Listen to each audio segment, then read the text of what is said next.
Is there a big altcoin pump coming after meme coins like Pepe see insane gains, and is Solana making a comeback? This is your Altcoin Buzz news.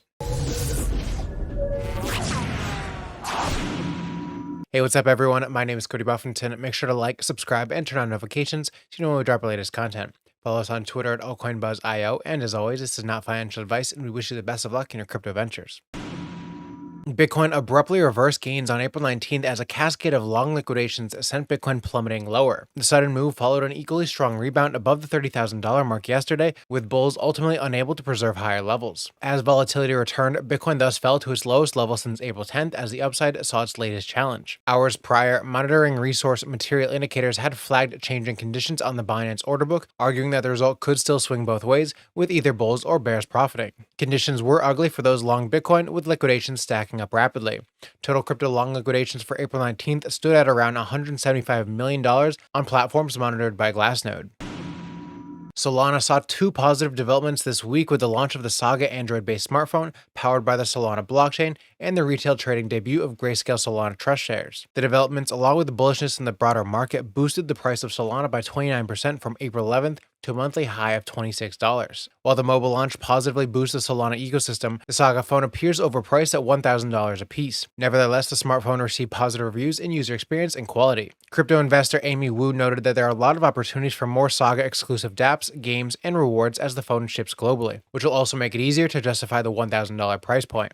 It remains to be seen how the Solana Foundation will lead the marketing efforts for the phone against existing giants like Samsung and Apple. The Grayscale Solana Trust has only 2.9 million in assets under management, which is low compared to the 24-hour daily trading volume of Solana, which surpassed 500 million, and it's unlikely to have an impact on the price. The number of daily transactions on Solana reached a new all-time high in April, showing a consistent uptrend. However, the number of daily active accounts have dipped to new lows, which raises some concerns. Solana's DeFi ecosystem subsided after FTX's collapse, with significant liquidity drained.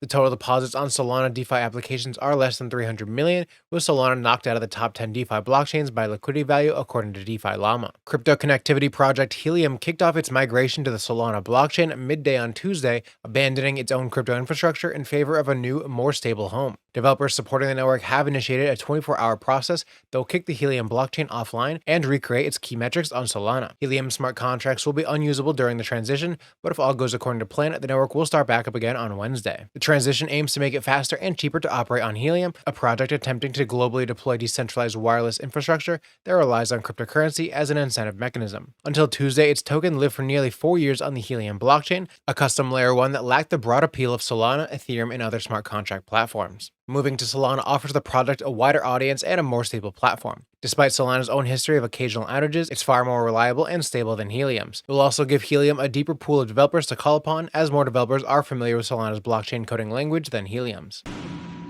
Several nations around the world have been reconsidering the currency or mode of payment for international settlements. On one hand, a host of them intends to reduce the influence of the US dollar for trading, and on the other hand, there are nations opening the door for crypto to be accepted for settlements. Russia is one country that's moving forward in the crypto direction. A recent report revealed that the central bank is weighing in on the possibility of using digital currencies like crypto for international settlements. In fact, a draft law is already being prepared. The chairman of the central bank recently said that the regulator can use digital assets for settlements with foreign entities. Such operations will be reportedly feasible within the framework of the experiment. As noted by the chairman, the central bank opposes the use of crypto within the state. However, such funds can be used for external payments. This likely means that special institutions will be created in Russia that will engage in mining and crypto transfer to foreign structures. Russia is also in favor of internationalizing the Chinese yuan. In a recent speech, Putin alleged that around 2/3 of the trade between Russia and China happens with the yuan and ruble. The president went on to state that the country is in favor of using the yuan in settlements between Russia and the countries of Asia, Africa, and Latin America. Alongside, Russia has also been making strides on the CBDC front. Russian banks are expected to start testing the digital ruble CBDC on customers soon. The process will begin after the regulatory framework is adopted by the end of April or May.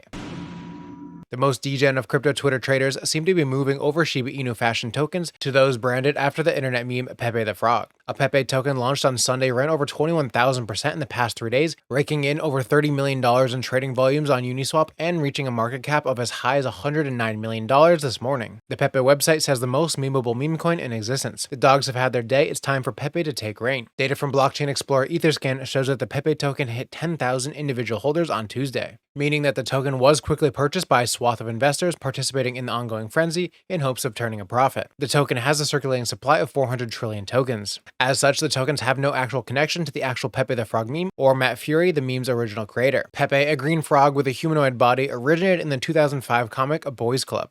It went viral in the years following, becoming a popular part of internet culture. Crypto Twitter has a knack for jumping on meme coins, mainly after the rise of tokens such as Dogecoin and Shiba Inu, which jumped to tens of billions in market cap in the previous bull market. Meme coins are huge parts of the crypto trading landscape, whether we like it or not. While the biggest cryptocurrencies like Bitcoin and Ether have had very low volatility, it's only natural that traders will look for opportunities elsewhere. Just want to remind you guys that these coins are highly speculative and most likely to dump in the coming days after such a huge run-up. So don't take this as us telling you to ape in. My guess is that most of the early investors will be taking their profits very soon.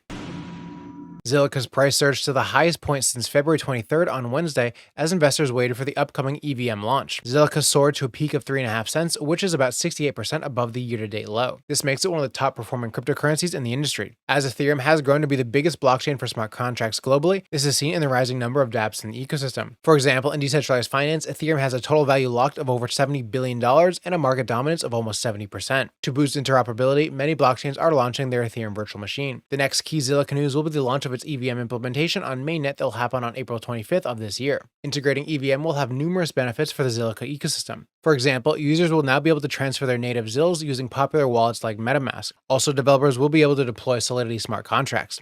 We have great articles on Zilliqa which you can find on our website in the recommended reading down below.